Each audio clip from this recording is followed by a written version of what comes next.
Hey guys, and welcome back to this channel. In this video I'll be showing you guys how you can remove unwanted objects from your videos or photos on CapCut PC. So I'm just going to copy and paste this real quick.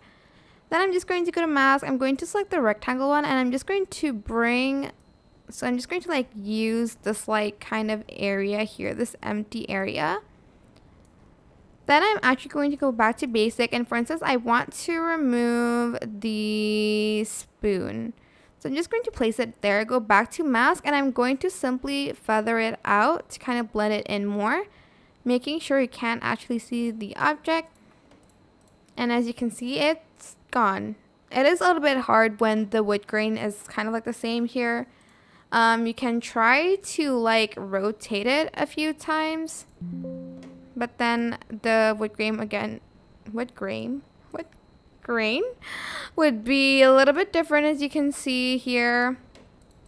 But this actually blends a little bit better, so maybe you can just like rotate it. And yeah, that's how you can remove unwanted objects from your photos or videos. I hope this tutorial was helpful for you guys. Don't forget to like, comment, share. Also subscribe to this channel if you haven't done that already.